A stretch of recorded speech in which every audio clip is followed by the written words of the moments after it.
Hello बच्चों, क्या हालचाल। और सब बढ़िया, पढ़ाई बढ़िया चल रहा है। मैं हूं मोहित कुमार और आप देख रहे हैं अपना यूट्यूब चैनल, जहां मैं पढ़ाने वाला हूं गणित का एक ऐसा टॉपिक जिसको पढ़कर आपको आनंद आने वाला है। उस टॉपिक का नाम है नंबर सिस्टम, या फिर हम उसको कह सकते हैं संख्या पद्धति। तो क्या है संख्या पद्धति? संख्या पद्धति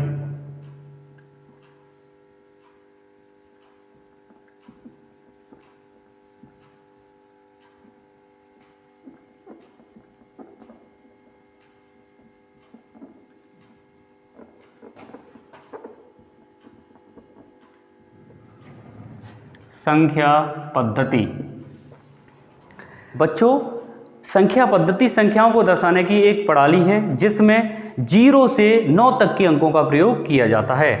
इसे दाशमिक संख्यांकन प्रणाली भी कहते हैं। विश्व में सर्वाधिक हिंदू अरेबिक संख्यांकन प्रणाली है जो सबसे अधिक प्रचलित है। सकते हैं कि जिसके द्वारा हम संख्याओं का नामकरण कर पाएं, हम संख्याओं में अलग अलग बता पाएं कि ये किस प्रकार की संख्या है। तो जो संख्याओं की ऐसी प्रणाली है उसको हम संख्या पद्धति कहते हैं। जो संख्या पद्धति है, जो दाशमिक संख्यांकन प्रणाली है, इसको क्या है, विश्व के जितने भी लोग हैं उन्होंने दाशमिक संख्यांकन प्रणाली को भारत से ही सीखा है। तो दाशमिक संख्यांकन प्रणाली में जो सब संख्याओं के प्रकारों में जो सबसे पहली हम पढ़ने वाले हैं वो हैं प्राकृतिक संख्याएं। तो समझते हैं बच्चों, प्राकृतिक संख्याएं क्या हैं। प्राकृतिक संख्याएं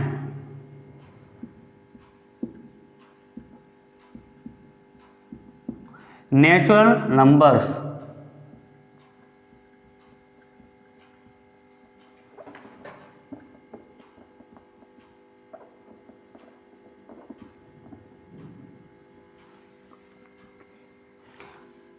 प्राकृतिक संख्याएं ऐसी संख्याएं जिनका प्रयोग दैनिक जीवन में हम वस्तुओं को गिनने के लिए करते हैं, वे सभी संख्याएं प्राकृतिक संख्याएं कहलाती हैं। इनको हम n से दर्शाते हैं, जैसे n बराबर, और ये अनंत तक जाती हैं, 1 2 3 4 5 6, ऐसे जो इस तरीके का जो सेट है इनको हम प्राकृतिक संख्याएं कहते हैं। सबसे छोटी प्राकृतिक संख्या 1 होती है और सबसे बड़ी प्राकृतिक संख्या कोई भी नहीं होती। इनमें खास बात एक और है कि यदि हम किसी भी प्राकृतिक संख्या में अगर 1 जोड़ें तो उससे अगली अनुवर्ती प्राकृतिक संख्या प्राप्त हो जाती है। कोई भी अगर हम प्राकृतिक संख्या लेंगे और अगर उसमें हम 1 जोड़ेंगे, जैसे कि मैंने एक संख्या ले ली जैसे 5, और 5 में मैंने 1 जोड़ दिया, तो आपका जो अगली संख्या प्राप्त होगी वो 6 होगी, और ये 5 की अनुवर्ती प्राकृतिक संख्या कहलाती है। ऐसे ही आप कोई भी संख्या ले सकते हैं, जैसे आपने 100 लिया और 100 में अगर 1 जोड़ दिया तो जो संख्या प्राप्त होगी वो 101 होगी। तो 101 जो संख्या है वो 100 की अनुवर्ती प्राकृतिक संख्या कहलाएगी। इसी प्रकार यदि हम किसी भी प्राकृतिक संख्या से 1 घटा दें, किसी भी प्राकृतिक संख्या से कितना 1 घटा दें, तो जो संख्या प्राप्त होगी वो आपकी उसकी पूर्ववर्ती प्राकृतिक संख्या कहलाती है। जैसे 4 से मैंने 1 घटाया तो प्राप्त हुआ 3, जो 3 है वो 4 की पूर्ववर्ती प्राकृतिक संख्या कहलाएगी। ऐसे ही आप कोई भी ले सकते हैं, जैसे मैंने ले लिया 1000 और 1000 से मैं 1 घटाऊंगा तो प्राप्त होगा 999। तो जो 999 है वो 1000 की पूर्ववर्ती प्राकृतिक संख्या कहलाती है। दरअसल मानव ने इन जो संख्याएं हैं, प्राकृतिक संख्याएं हैं, इनको प्राकृतिक रूप से सीखा है। आप देखते होंगे आमतौर पर अपने आस पड़ोस में कि जो बच्चे होते हैं वो एक लिखना नहीं जानते, लेकिन ये जानते हैं कि ये एक चीज़ है। एक और किसी ने दे दी तो 2 बोल देंगे, लेकिन वो नहीं जानते कि 2 कैसे लिखे जाएंगे, 2 का मतलब क्या है। मतलब प्राकृतिक रूप से मानव ने इनको सीखा है, इसलिए इनको प्राकृतिक संख्याएं कहते हैं। आपसे अगर कोई भी कहे कि आप क्लास में अपने बच्चों की संख्या गिनकर बताओ, तो आप निश्चित ही 1 से गिनना स्टार्ट करेंगे। इसलिए प्राकृतिक संख्याएं 1 से स्टार्ट होती हैं और ये जहां तक हम काउंट कर सकते हैं वहां तक कर लेते हैं, उसके बाद इनको यूं ही डॉट डॉट लगा के छोड़ देते हैं। प्राकृतिक संख्याओं के बाद में जो संख्याएं आती हैं वो हैं पूर्ण संख्याएं। तो समझते हैं बच्चों पूर्ण संख्याएं क्या होती हैं। पूर्ण संख्याएं।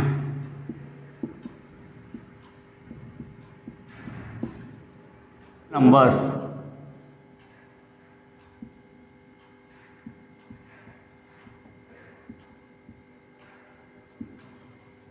देखते हैं पूर्ण संख्याएं। तो पूर्ण संख्याएं क्या हैं कि यदि हम प्राकृतिक संख्याओं के परिवार में शून्य को शामिल कर लें, किसमें? यदि हम प्राकृतिक संख्याओं के परिवार में शून्य को शामिल कर लें तो जो संख्याओं का समूह बनता है, जो प्राप्त होता है संख्याओं का समूह, उनको हम पूर्ण संख्याएं कहते हैं। इनको हम W से दर्शाते हैं। तो W इज इक्वल टू हम लिख सकते हैं 0, 1, 2, 3, 4, 5, 6 और ये भी आपकी अनंत तक जाती हैं।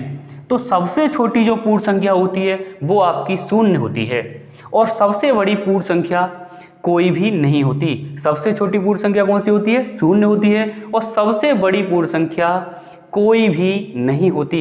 यदि बच्चों आपके लिए अंक दिए जाएं और बोला जाए कि 2 अंक की सबसे बड़ी पूर्ण संख्या बताओ या प्राकृतिक संख्या बताओ, तो आप कहेंगे कि 99 है। और अगर वो कहे 2 अंक की सबसे छोटी प्राकृतिक संख्या बताओ, तब आप कहेंगे 10 है। और अगर वो कहे पूर्ण संख्या बताओ तो भी 10 है। लेकिन यदि वो कोई भी अंक नहीं दे रहे हैं और आपसे पूछते हैं कि आप बताइए कि सबसे बड़ी प्राकृतिक संख्या कौन सी होगी या सबसे बड़ी पूर्ण संख्या कौन सी होगी, तो हमारा उत्तर होगा नहीं, कोई भी सबसे बड़ी पूर्ण संख्या या प्राकृतिक संख्या नहीं होती। जहां तक हम काउंट कर सकते हैं वहां तक कर लेते हैं, बाकी को डॉट डॉट लगा के छोड़ देते हैं। जो अगली जिन संख्याओं को हम पढ़ने वाले हैं वो हैं पूर्णांक। तो समझते हैं बच्चों पूर्णांक क्या हैं।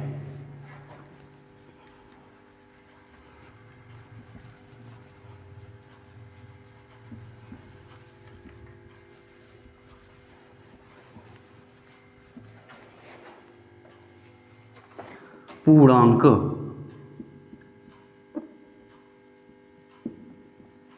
इंटीजर्स,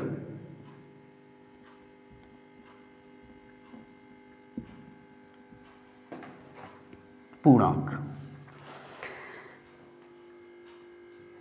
पूर्णांक बच्चों यदि हम जो पूर्ण संख्याएं हमारी पूर्ण संख्याओं के परिवार में, यदि हम पूर्ण संख्याओं के परिवार में इनके विपरीत संख्याओं को अगर हम शामिल कर लें तो जो संख्याओं का समूह प्राप्त होगा वो हमारे पूर्णांक कहलाते हैं।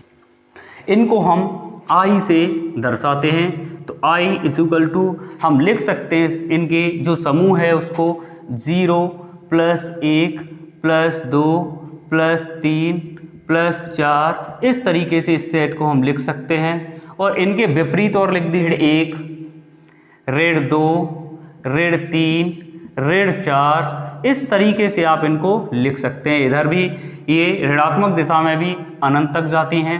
तो इस तरीके का जो सेट होता है, इस तरीके का जो समूह होता है संख्याओं को, उनको हम पूर्णांक कहते हैं। यदि आपसे धनात्मक पूर्णांक की बात की जाए तो आप इसको इस तरीके से लिख सकते हैं। इसमें आपकी सभी धनात्मक संख्याएं आ जाएंगी, जैसे धन 1, धन 2, धन 3, धन 4, धन 5, इस तरीके से हम इनको लिख सकते हैं और ये अनंत तक जाएंगी। और अगर ऋणात्मक पूर्णांक की बात की जाए तो आप इस तरीके से लिख सकते हैं ऋण 1, ऋण 2, ऋण 3, ऋण 4, ऋण 5, ऋण 6, इस तरीके से इस समूह को हम संख्याओं को लिख सकते हैं।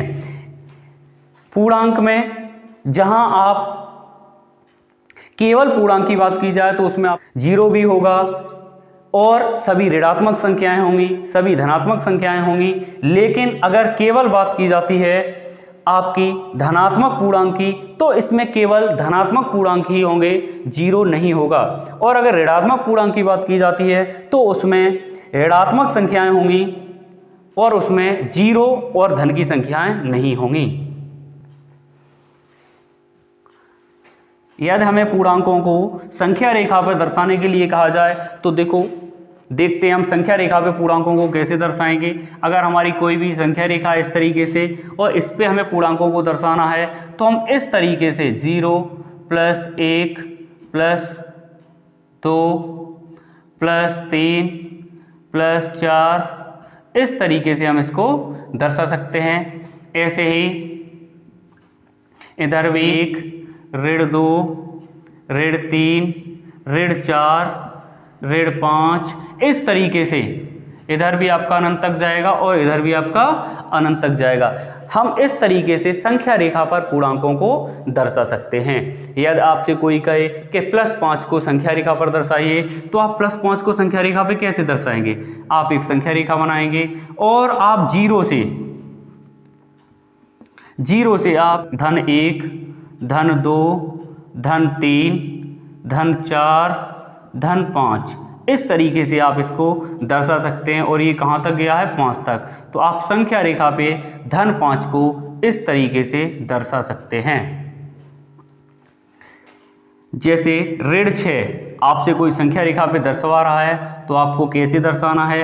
तो आप ध्यान रखें कि ऋणात्मक पूर्णांक 0 से हमेशा बाईं ओर चलते हैं। तो ऋण 1 ऋण 2 ऋण 3 ऋण 4 ऋण 5 ऋण 6 इस तरीके से जो है हम इस तरीके से ऋणात्मक पूर्णांकों को भी संख्या रेखा पर दर्शा सकते हैं। ये आपका ऋण 6 इस तरीके से हम संख्या रेखा पर दर्शा सकते हैं।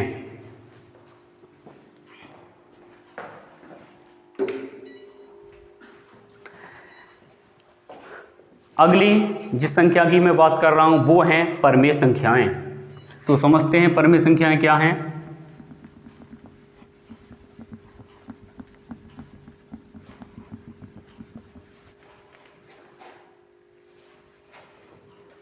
परमेय संख्याएं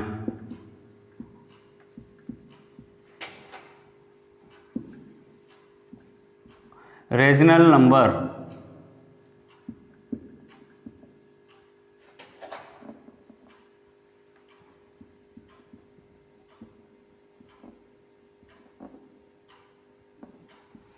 रीजनल नंबर्स।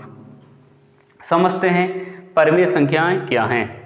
ऐसी संख्या जिसको हम p/q के रूप में व्यक्त कर सकें, जिसको हम p/q के फॉर्म में लिख सकें, तो ऐसी संख्या होगी वो आपकी परमेय संख्या कहलाएगी। लेकिन ध्यान रखना है आपको कि जिसको हम p/q के रूप में तो लिख सकें, लेकिन जहां p और q पूर्णांक हों, जहां p और q क्या हों, जहां p और q पूर्णांक हों, p व q पूर्णांक हों तथा q 0 के बराबर नहीं होना चाहिए, तब हम कह पाएंगे कि वो हमारी एक परमेय संख्या है।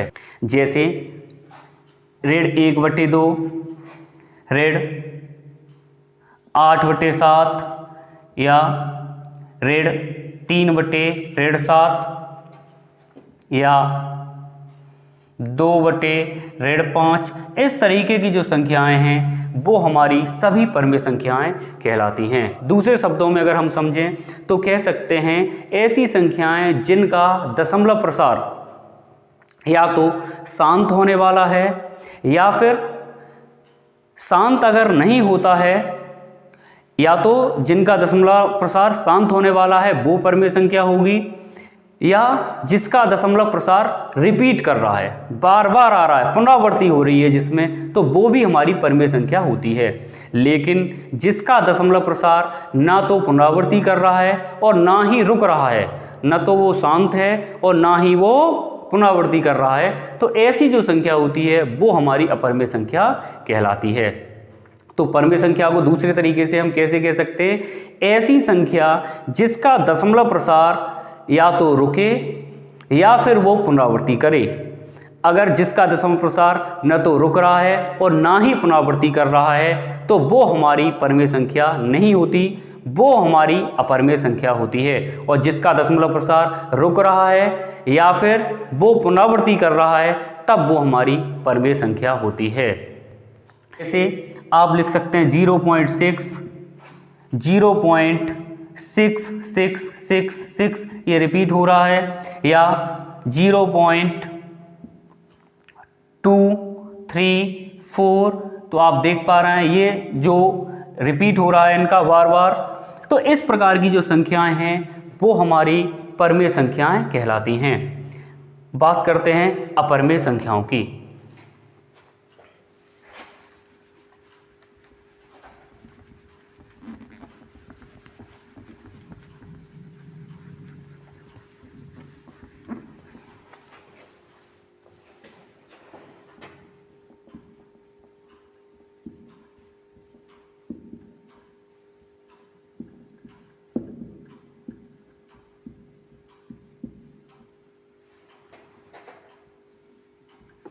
अपरमेय संख्याएं, इरेशनल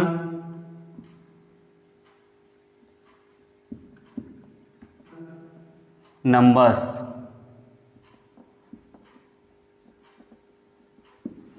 समझते हैं अपरमेय संख्याएं क्या हैं।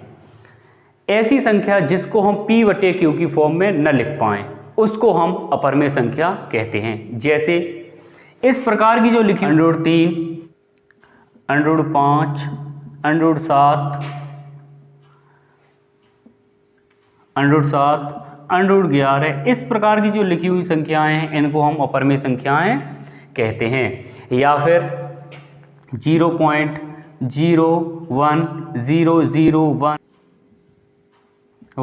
00001, इस प्रकार से जो दशमलव संख्या है जिसका दशमलव प्रसार न तो शांत हो रहा है और ना ही रिपीट हो रहा है, तो इस प्रकार की जो संख्याएं हैं उनको हम अपरमेय संख्याएं कहते हैं। आज के लिए इतना ही, मिलते हैं अगली वीडियो में और गणित की नई नई चीज़ों के साथ। धन्यवाद।